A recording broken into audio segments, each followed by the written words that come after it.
DevOps course నేర్చుకొని job trials చేస్తున్నారా and first job కోసం మీరు వెయిట్ చేస్తున్నారా? ఇలాంటి అందరి డెవాప్స్ ఆస్పిరెంట్స్ కోసం నేను ఒక టాపిక్ అయితే తీసుకొచ్చానండి. How to get your first DevOps jobs, how to land your first DevOps jobs in software industry. So నేను చెప్పే ఈ పాయింట్స్ని ఫాలో అవ్వండి, గ్యారంటీగా మీరు జాబ్ తెచ్చుకునే అవకాశం, మీ ఫస్ట్ డెవాప్స్ జాబ్ తెచ్చుకునే అవకాశం ఉంటుంది. సో ఫ్యాక్ట్ మాట్లాడుకుంటే డెవాప్స్ జాబ్ తెచ్చుకోవటం, ఫస్ట్ జాబ్ తెచ్చుకోవటం చాలా కష్టమండి. అది చాలా ఛాలెంజింగ్ అయితే ఉంటుంది. ఎందుకంటే అది ఒక టూల్ కాదు, ఒక సాఫ్ట్వేర్ కాదు, మీరు కనీసం 5 to 6 టూల్స్ని బాగా నేర్చుకోవాలి.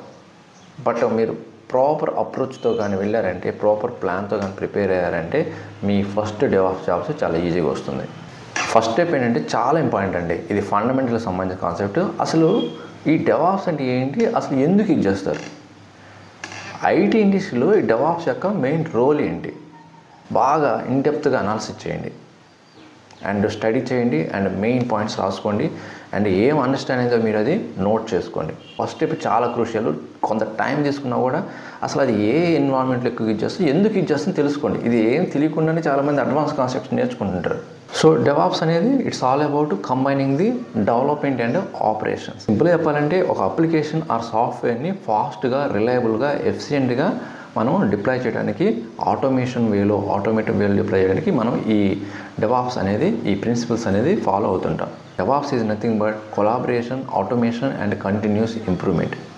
ఓకే, ఫస్ట్ ఈ స్టెప్ అండర్స్టాండ్ చేసుకున్న తర్వాత సెకండ్ స్టెప్ ఏంటంటే to learn the all DevOps basic concepts. ఎక్కడి నుంచి స్టార్ట్ చేయాలంటే ఫస్ట్ మీరు అసలు క్లౌడ్ అంటే ఏంటి, ఇవన్నీ కొంచెం బేసిక్ అండర్స్టాండ్ చేసుకోండి. సెకండ్ ఏంటంటే గిట్ వర్షన్ ఉంటుంది, వర్షన్ కంట్రోల్ ఉంటుంది. ఆ గిట్ కమాండ్స్ తెలుసుకోండి అండ్ వాటిని ఎలా యూజ్ చేస్తారో తెలుసుకోండి. ఆ నెక్స్ట్ CI/CD పైప్లైన్కి సంబంధించిన కొన్ని టూల్స్ ఉంటాయి, లైక్ జెన్కిన్స్ కానీ, గిట్ హబ్ యాక్షన్స్ కానీ, గిట్ ల్యాబ్ కానీ, ఇలాగ కొన్ని టూల్స్ ఉన్నాయి. ఏదైతే పాపులర్గా ఉందో దాన్ని నేర్చుకోండి. ఆ నెక్స్ట్ ఏంటంటే ఇన్ఫ్రాస్ట్రక్చర్ యాజ్ ఏ కోడ్ అనే ఒక టూల్ ఉంటుంది. టెరాఫామ్ కానీ, యాన్సిబుల్ కానీ ఒక దాంట్లో మంచి పర్ఫెక్ట్ అవ్వండి. ఇక్కడ కొంత మీకు స్క్రిప్టింగ్ ఆర్ కోడింగ్ అయితే అవసరం అవుతుంది. ఇక్కడ మీరు ఎక్కువగా మేజర్గా ఎక్కువ ఫోకస్ చేయాల్సి ఉంది. కొంత కాన్సన్ట్రేషన్ చేయాల్సిన ఏరియా ఏంటంటే ఇక్కడే స్క్రిప్టింగ్ ఎక్కువ పార్ట్ ఉంటుంది ఆటోమేషన్ చేయడానికి, టెరాఫామ్ కానీ, యాన్సిబుల్ కానీ. ఎవరైతే ఈ ఏరియాని బాగా నేర్చుకోగలుగుతారో అండ్ ఎక్కువ ఫోకస్ చేస్తారో, ఎక్కువ టైం స్పెండ్ చేస్తారో, వాళ్ళే డెవాప్స్ ఇంటర్వ్యూని ఈజీగా క్రాక్ చేస్తారు అండ్ కంపెనీలో కూడా సర్వే అవ్వగలుగుతారు. నెక్స్ట్ మీరు కంటైనరేషన్ టూల్స్ లైక్ డాకర్ అని ఉంటుంది అండ్ ఆర్కెస్ట్రేషన్ లైక్ కుబర్నెటిస్, ఇవి బాగా ప్రిపేర్ అవ్వాలి. సో మోస్ట్లీ మీరు వీటి మీద ఎక్కువగా ఫోకస్ చేయండి. బేసిక్స్, ఫండమెంటల్స్ అండ్ స్ట్రాంగ్గా కొంత స్క్రిప్టింగ్ నేర్చుకోండి. ఆ తర్వాత అడ్వాన్స్డ్ కాన్సెప్ట్స్ మీద ఫోకస్ చేయొచ్చు. అండ్ నెక్స్ట్ స్టెప్ ఏంటంటే మీరు ఒక స్మాల్ ప్రాజెక్ట్ తీసుకోండి, ఒక అప్లికేషన్ని డిప్లాయ్ చేయండి యూజింగ్ డాకర్, CI/CD. ప్రాజెక్ట్ కానీ డిప్లాయ్ చేశారంటే మీకు అసలు ప్రాసెస్ అండర్స్టాండ్ అవుతుంది అండ్ ఎలాంటి ఎర్రర్స్ ఏంటనేది తెలిసిపోతుంది. అండ్ నెక్స్ట్ ఏం చేస్తారంటే ఏవైతే మీరు ఒక అప్లికేషన్ డిప్లాయ్ చేశారో, ఏదైతే ప్రాజెక్ట్ చేస్తుంటారో దాన్ని ఒక గిట్ హబ్ అకౌంట్ క్రియేట్ చేసి ఒక లింక్, మీ ప్రాజెక్ట్ చేసినవన్నీ కూడా ఆ గిట్ హబ్లో స్టోర్ చేయండి. అండ్ ఆ లింక్ని మీరు మీ రెజ్యూమ్లో కానీ, మీరు ఎక్కడైనా సరే కొంతమందికి షేర్ చేయాలనుకుంటే షేర్ చేయండి. అండ్ మీరు కొంత షో ఆఫ్ చేయండి, అంటే నాకు ఇంత ఎక్స్పీరియన్స్ ఉంది, నేను వర్క్ చేశాను తెలిస్తే కదా వాళ్ళు తీసుకునేది. పాసిబుల్ అయితే సర్టిఫికేషన్ కూడా చేయండి, ఎందుకంటే సర్టిఫికేషన్ ఉంటే కొంత యూనిక్గా ఉంటుంది కాబట్టి. స్ట్రాంగ్ రెజ్యూమ్ బిల్డ్ చేసుకొని వేరియస్ జాబ్ పోర్టల్స్లో అప్లోడ్ చేయండి. అండ్ నెక్స్ట్ ఇంకోటి కూడా చేయాలండి, ఎవరైతే డెవాప్స్ ప్రొఫెషనల్స్ ఉంటారో వాళ్ళతో ఎక్కువగా మీరు మీ నెట్వర్క్ని ఇంప్రూవ్ చేసుకోండి. ఏదైనా కాన్ఫరెన్స్ కానీ కండక్ట్ చేస్తే వాటికి అటెండ్ అవ్వండి.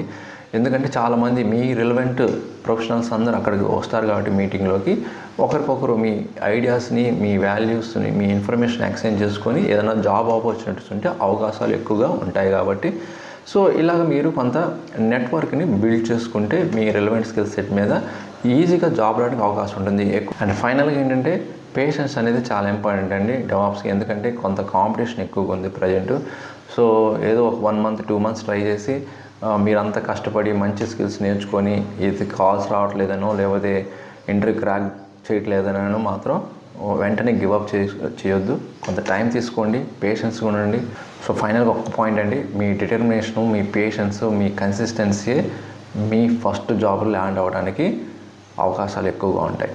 ఒక స్మాల్ టిప్ అండి before signing off this video ఏంటంటే, ఏదైతే మీరు ప్రాక్టీస్ చేస్తారో ఒకసారి చేసి దాంతో క్లోజ్ చేయకండి. ఆ రోజుని రిపీటెడ్గా ఒక 2 to 3 times సేమ్ ఏదైతే టాపిక్ తీసుకుందో దాన్ని రిపీటెడ్గా ప్రాక్టీస్ చేయండి. డెఫినెట్గా గుర్తుంటుంది ఎక్కువ కాలం.